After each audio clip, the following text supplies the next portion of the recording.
Dinipinsahan ng isang nagpakilalang anak ni Dr. Mike Padlan na si Miguel Lorenzo Padlan ang kaniyang ama laban sa mga kumakalat na piking balita at impormasyon hinggil sa naging hiwalayan nila ni Queen of All Media Kris Aquino.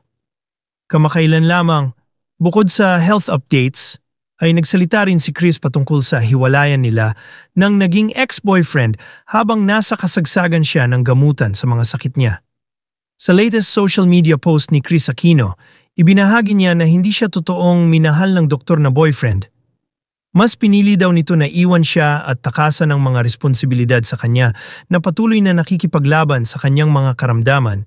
Ikinuwento pa ni Kris na kahit magkarelasyon na sila ng doktor ay kailangan pa niya itong bayaran sa professional fee. Dahil dito isang mahabang sulat ang ipinost ni Miguel Lorenzo Padlan upang ipagtanggol ang ama. Aniya totoong minahal ng kanilang ama si Kris Aquino at hindi rin daw totoo na mukhang pera ito. Kung ano man daw ang naibigay ni Kris ay ayon ito sa sarili niyang kagustuhan. Ni minsan daw ay hindi nang hingi ang kanilang ama. Katunayan na ubos pa nga daw ang savings nito sa pagpunta-punta sa Amerika para alagaan si Kris. Paglilinaw pa ni Lorenzo na mahal at nire-respeto nila si Kris.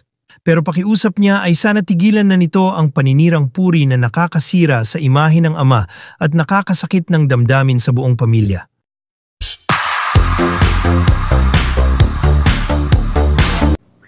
Ang sabi nga po natin, kahit kailan talaga ang palayok, merong kalapat na takip.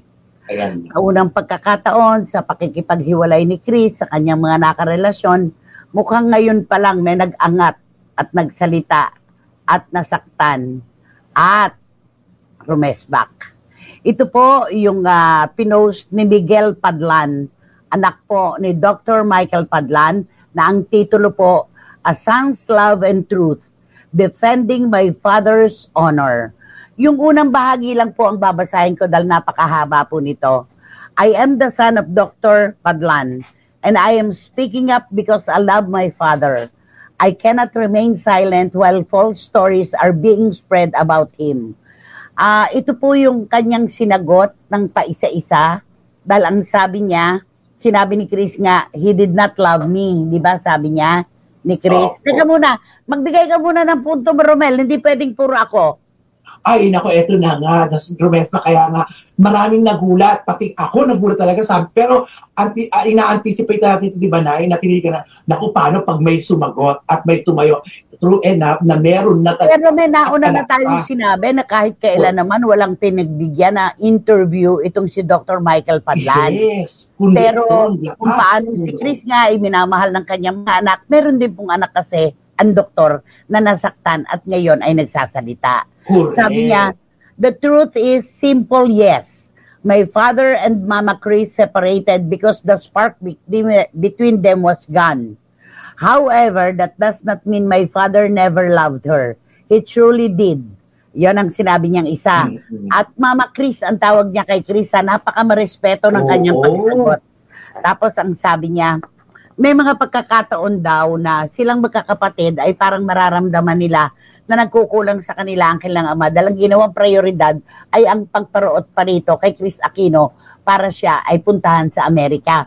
Pero nauunawaan daw nila yon dahil mas kailangan daw ni Kris ng atensyon kaysa sa kanila. Pero nilinaw niya, hindi nagkulang kailanman sa aking mga kapatid at sa akin ang aming ama. Yun ang sinabi.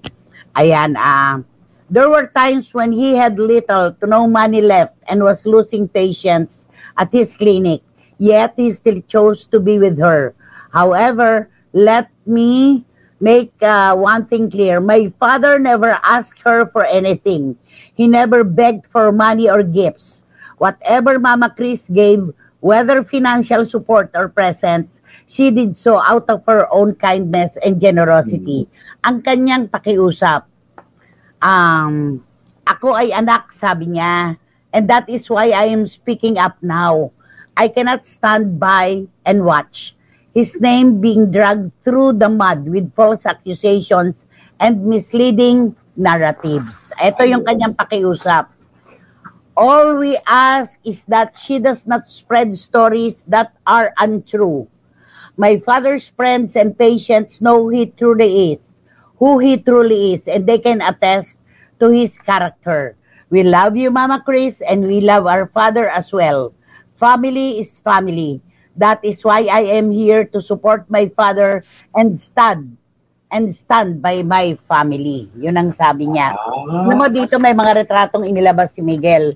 Ngayon ko lang napagtanto, yung mga retratong to. Iisa kasing retrato ni Dr. Michael Padlan, tsaka yung nasa aeroplano, ang lumalabas. Kagwapo pala, no? Gwapo pala siya. Yung magkasama sila mag-ama, ang gwapo, nagulat ka. Ito ba? Ito siya. Kasama niya yung kanyang 3 anak na nauunawaan ang sitwasyon ni Chris nung nasa Amerika pa. At ang tatay nila ay laging nagpupunta paroot pa rito. Gwapo pala siya. Akala ko kasi, yung kamukha siya ng isang politiko, yung sinasabi ko, hindi naman pala. Iba yung, may ganun talaga, no? Yung sa biglang tingin, parang walang itsura, pero gwapo naman pala. Okay, eto na. Ang ating mga, nako, yun na. Nay, gwapo yung doktor, in fairness.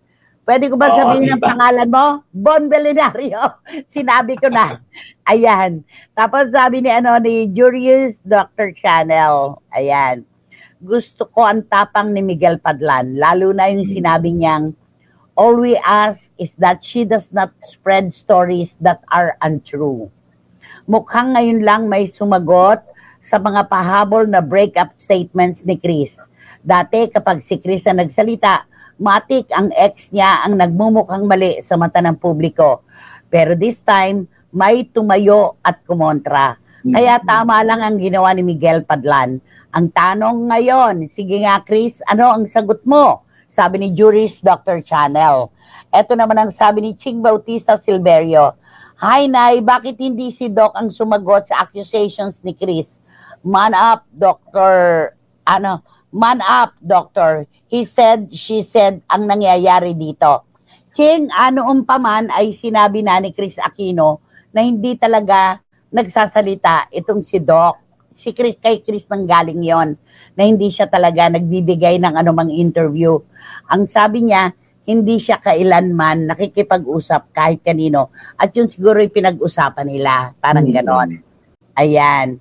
Tapos, sabi ni Tita Nena Olanday, maaring may totoo sa sinabi ng anak ni Dr. Padlan at minahal din naman ni Michael Padlan si Chris, maski nagkahiwalay sila. Tita Nena Olanday, salamat po. Nay, marespeto po ang sagot ng anak ni Doc at Mama Chris pa ang tawag sa kanya. May bago pa po ba kay Chris? Palagi namang may nasasabi sa mga nakarelasyon niya. Sabi ni Lulu Malig, napaka-marespeto ng mensahe ng anak ni Dr. Padlan. Halatang may pinag-aralan. Mapagmahal na anak, sabi ni Tita Julie Paras. Ayan. At sabi ni Eddie Letada, itong si Chris magaling talagang gumawa ng script. Diyan siya expert sa pagpapasama sa mga naging karelasyon niya. O siya, happy birthday, Ate Tina Roa. Eddie Letada. At sabi ni Lara May, perhaps po ata na may first time po yata na may kumontra kay Chris na konektado po sa ex niya. Lahat po ng baw lang ng baw kasi sa kanya.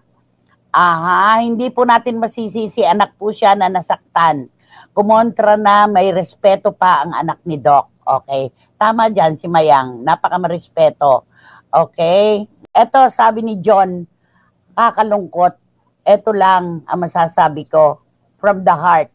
Avoid people that act like a victim in a problem they created. Ayun na, nakakaloka. Yung playing victim daw.